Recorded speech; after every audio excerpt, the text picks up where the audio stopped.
This episode is brought to you by Progressive Insurance. Fiscally responsible, financial geniuses, monetary magicians. These are things people say about drivers who switch their car insurance to Progressive and save hundreds. Visit progressive.com to see if you could save. Progressive Casualty Insurance Company and Affiliates. Potential savings will vary, not available in all states or situations.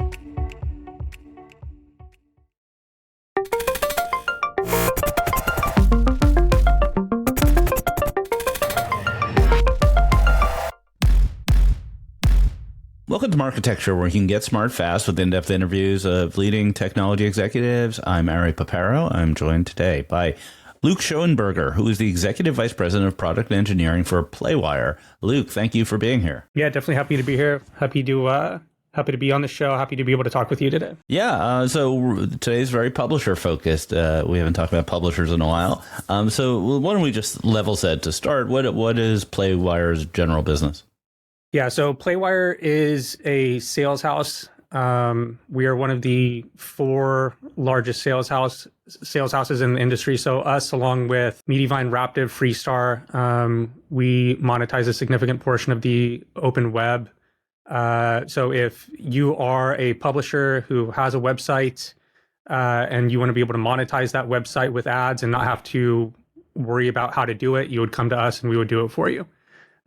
We also, and we can talk about this later, we also have started to have a growing app business as well, where we offer a very similar product to app publishers as well. That's something that we've kind of been growing out over the last year, and that's been definitely a very interesting experience.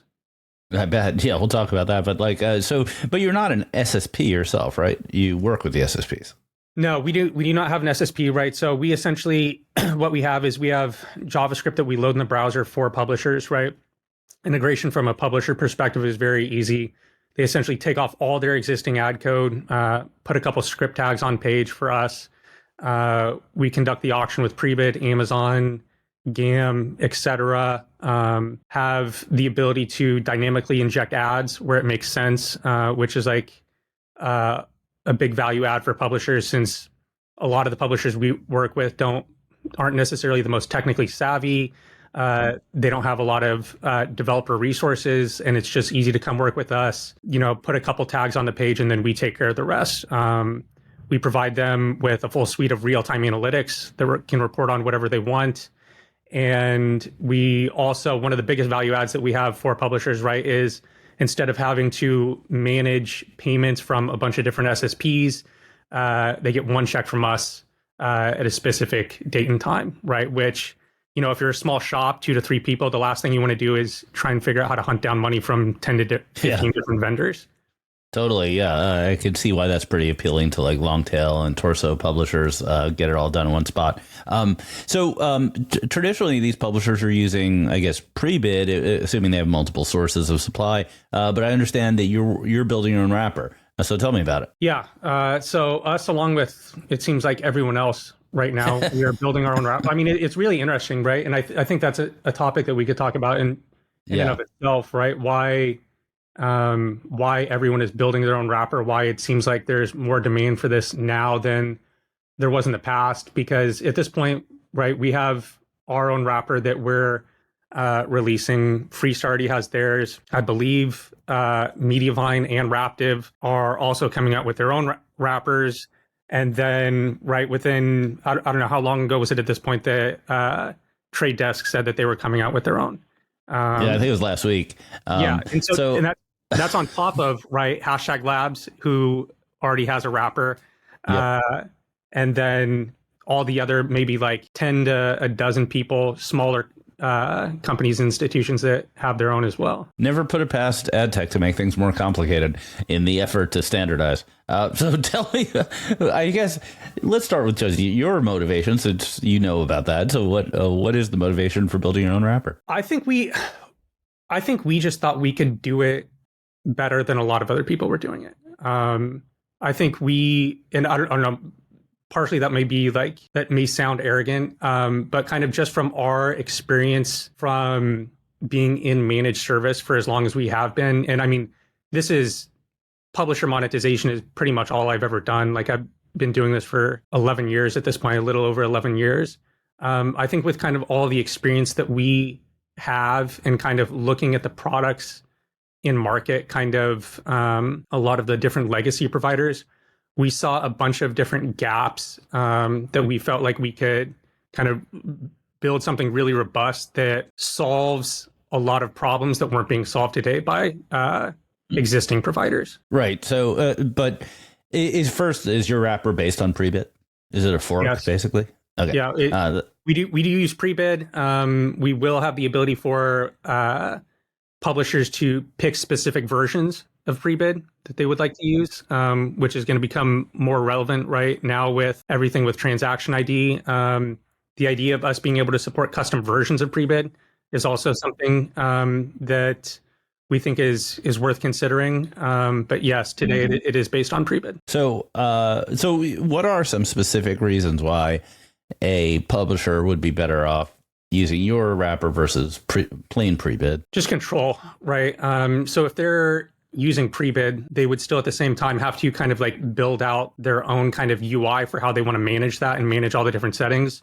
Sure. Or, right, they have to sink a lot of development time into being able to customize exactly what they want on an ongoing basis, right?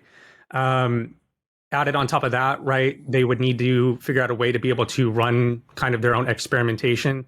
One thing that's like very native within the wrapper that we're going to be releasing is the concept of split testing. A/B testing is like the fundamental layer, right? So at any given time, you can have kind of like an unlimited number of experiments that you wish to run off of pretty much anything that can go into Prebid and any different, I guess, settings for ad behavior on the page, right? So if you want to be able to test different ad densities for social media users, right? Traffic that you get from social as opposed to ad density for organic users.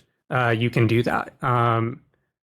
Opportunities are definitely pretty endless, right? So there's the concept of being able to set up your own configurations, but on top of that, have like a rules-based approach. Right. And kind of with this rules-based approach, we feel like we're going to be able to solve a lot of the limitations that a lot of the software out there today has. So it sounds like you're building a wrapper on top of the wrapper. It's a Prebid wrapper. Exactly. Yeah, right. 100%. And do you think publishers end up with a single wrapper on their entire website? Or right now, most bigger publishers have to have two. They have to have Prebid and Amazon TAM because those are sort of incompatible. Do you think they end up with one, two, or many? I mean, I think you need, like, if you want to make your life more difficult, you can have multiple. But really, at the end of the day, you only need one. You really need something that just adds as kind of like a decisioning layer, right? Who can whether you use GAM, right, and you have GAM act as the decisioning layer, or if there are certain situations where you want to exclude GAM, acts as a decision layer for you on page, which I think is definitely something that definitely adds a lot of value to publishers, definitely in specific circumstances where going to GAM doesn't necessarily make sense. Like what? What's an example of that? I can give some examples, right? So for video, let's talk about display. Like I think that display is like a more clear-cut example for people. So right now, for the only reason that people go to GAM in general, right, for most publishers, is to be able to access ad exchange, right? For a lot of publishers, direct demand, not really a thing. Like it does exist for some, but for a lot, it's just not really a thing. So at that point, you're going to GAM to be able to access Google Ad Exchange demand. Yeah. And so for display, if you would like to monetize refresh opportunities on display, you have to declare that inventory as a refresh within GAM, which essentially pretty much makes it unprofitable, right? Your eCPMs will crater on top of you still having to pay the ad serving fee, right? So AdX doesn't like refresh. Is that what you're saying? AdX doesn't like refresh inventory. They don't like refresh inventory, and you still have to pay the cost, right? Even if you're making the request to GAM, right? And so we have the benefit. One of the reasons why a publisher would work with us and migrate to us is we have very good rates on ad serving fees, right, from Google legacy, right, better than that they would be able to get off the shelf on their own. So for a regular publisher having to pay the off the shelf ad serving fees and going to GAM on refresh opportunities when they don't necessarily need to, there's definitely some opportunities there for a lot of publishers. So what you're saying is with your wrapper, you could basically take some inventory and just auction it off using Prebid and show the ad and not even call GAM because it doesn't really matter. Exactly. Yeah. So Prebid and Amazon as well. Yeah. And the added benefit of that, right, is one, you don't pay the ad serving fee, and then two, faster auction, right? So you definitely would be able to capitalize on some opportunities where like ad load would be more of a concern. Interesting. Obviously I'm a big student of this stuff because I'm obsessed with like the Google antitrust trial and stuff. So it's pretty interesting what you're saying that wasn't kind of brought up by any of the witnesses. This idea that maybe you don't need GAM for certain types of publishers and transactions. Yeah, right. There's definitely some instances where, and so this is the thing, right? Like not everyone plays by the rules with this. Like people can serve addicts on refresh and not declare, right? That's still an opportunity to them. So it's interesting, right? Like it's at the end of the day, you have to sit down, look at the numbers, and kind of see what makes sense for you as a publisher. Yeah. So you mentioned in-app, which is a whole can of worms.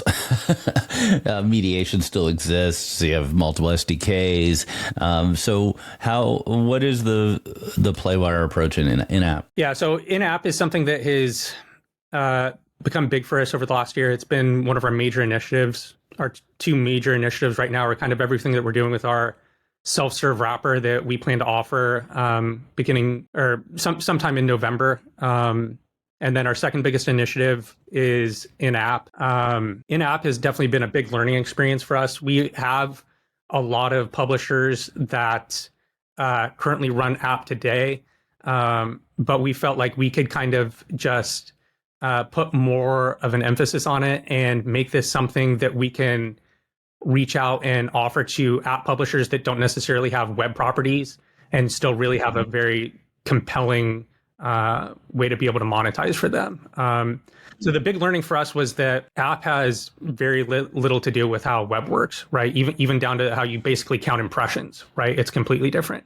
And it's interesting that app kind of got to this point, whereas web is still at where it is at. And it's been interesting because like app in some way is more evolved than web, and then in other ways still behind, right? So for example, for app, Google does monetize, right? Google inventory does monetize outside of GAM, right? For in App 11 Max, right, you can have an integration with GAM, and you can have an integration directly with AdMob as well, where AdMob is like directly bidding on inventory. So that's been interesting to see. What we kind of feel like we have as a product to be able to offer is the same thing that we do for web, where a web publisher would come to us, we take care of everything for them, let them focus on being able to make valuable content. We feel like we're at the point now where we can be able to do the same thing with app, where if an app publisher wants to come to us, they just want to focus on being able to build the best app product possible, they can rely on us to be able to provide the best monetization possible in app. And we're doing some interesting things today. Do you actually have your own SDK though? We do have our own SDK. And that definitely provides us a lot of value in being able to have a lot more control, right? Yeah. One thing that I learned is we kind of went down this path is for app, there isn't a one size fits all best ad server for app. That's not really a thing. It definitely kind of depends on what your app is. Are you gaming? Are you utility? Are you content? And how we've kind of approached it is I can't get too into the weeds to this, but at a high level, what we do is we support multiple ad servers, right? And we've been able to get a lot of value out of that and have been able to provide value to the app publishers that work with us today by doing so. And so if anyone that's listening is an app developer and this sounds interesting to them, definitely reach out. We definitely feel like kind of the direction we're headed in is the direction that the industry in general is going to head in the coming years. Well, yeah, there are huge differences by types of apps. Like you don't do rewarded video in a news app, right? You know, that's a gaming sort of property. That's how AppLovin makes all of its money and stuff like that. So it's an interesting space. And it's also, you know, for publishers, I hope you'd agree, it's like a real burden to maintain their app setups. Yeah, right. Because a lot of these people, it's one or two people, right? I mean, even when you look at like large app publishers that are doing, you know, have millions of users per month, it could just be 3 people that are running the entire company. And we've definitely onboarded and talked with app developers where we've looked inside what they're doing in their AdMob account. And these are people that are doing, you know, hundreds of thousands of dollars a month, and they have extremely rudimentary setups. And it's not because they're not smart enough to be able to have a better setup. It's because they have a million things going on, right? And the ad monetization just isn't necessarily as much of a point of emphasis. And so what we do in web, right? Like that's definitely something where there is a gap in the industry right now. And we feel like we have something that definitely fills that gap that exists today. Yeah, makes sense. All right, let's transition to our what we call our lightning round. We'll have sort of relatively quick questions, relatively quick answers. See how we feel about it. So to start, like, what's your number one competitive advantage? For managed service, Wrapper, or both? Wrapper, let's start with Wrapper because that's kind of what we want to put out there. For Wrapper, I think we have a number of different competitive advantages. One is the analytics, right? So with our Wrapper solution, analytics is built natively into it. Analytics is real time within 5 to 15 minutes. Publishers will be able to report on an endless number of dimensions and metrics. And then on top of that, one of the big things that we have is that publishers will be able to kind of like create their own dashboards and reports and be able to share those to users at their company. So one piece of feedback that we heard as we kind of went down the path of building out our own wrapper is that analytics is a big gap in the industry for people that have their own wrappers. Analytics, and then also a lot of publishers that we've spoken with, their ad unit hierarchy in GAM and their setup in GAM, they feel like it's complicated, not necessarily because it needs to be complicated, but because they need that complexity to support their ability to report on what they want. So what we have to offer, we feel like it's also going to be able to help simplify what publishers do inside of GAM at the same time. And the converse, you know, what's your biggest market challenge? Competition, right? I mean, we just talked about it, right? Like we rattled off, you know, maybe like there's 10 to 15 people that are already doing this. We feel like we have a very competitive product. The counter to that is we do feel like this is a growing market. I don't think it is necessarily static right now. I definitely think there's a lot of large enterprise publishers who this is an appealing offer to, right? Because they can kind of not have to spend as much development time working on this area of their business. They can focus on their core business and get a lot of features and capabilities that they didn't have before. Right. So it's not the display market's under a lot of pressure, but you're saying that the market's coming towards you because people just don't want to manage the complexity. Is that how I'm interpreting it? Or is the display market growing as well as far as you're concerned? I think I guess, what do you mean by display market growing? Could you say more about that? Well, you know, the common wisdom is that the open web is dead and display advertising's on decline and those sort of things. Yeah, I mean, it's definitely going down. I mean, that's undeniable, right? I mean, literally this morning I was looking at the, for our network by website, the percentage of page views and sessions by website that are bots, right? And a lot of these, right, it's just AI just, you know, having a good time taking the content and using it for what they do. But we've definitely seen a significant drop with some publishers as far as their traffic goes. Just with generative AI, people going to generative AI for information as opposed to a lot of these legacy publishers. At the same time, though, we've definitely been very fortunate in the sense that a lot of the websites that we work with are gaming. And as of today, right, it's not like there's any generative AI that's creating games for people to go play. And so we've definitely been affected by it a lot less than other people. But yeah. Less dependent on search traffic. That's probably a really big factor. Yeah, definitely. And we have a lot of content where it's involved around engagement, where user engagement, whereas generative AI user engagement isn't as big of a thing right now. And I guess to give an example, one of our biggest publishers, amazing website and app, letterboxd.com, where it's, are you familiar with Letterboxd? I can't recall. It's a social app based around movies, right? Okay, yeah, I've heard of it. Sure. You can go on, rate movies. You can see what other people are rating movies. It's a really, I use it personally, and right, because like the main focus of that is like the user engagement. They've been able to stay very strong. Gotcha. Okay, last question. If Playwire was an animal, what animal would it be? It's a good question. Say like a fox, right? Like we're definitely very smart, right? Like we don't necessarily believe in one big thing. We definitely think very probabilistically, and we believe in like a lot of different things, right? And so at the end of the day, we're definitely focused on being able to make the best decisions possible for our publishers, right? And being able to do whatever we can to be able to increase performance in them. So one thing that we're very big on is it doesn't really matter who has an idea. If it's the best idea, we're going to try it out. Okay. That's all we can do. And we kind of let the results speak for themselves. Sounds great. Well, Luke, thank you so much for being here. Luke Schoenberger, the EVP of Product Engineering for Playwire. And I believe Playwire will also be speaking at Marketecture Live. So if you hear this before the event, please make sure to hear Jason, the CEO, in conversation with me on stage. Luke, thanks for being here. Yep. Happy to be here. Thanks for having me.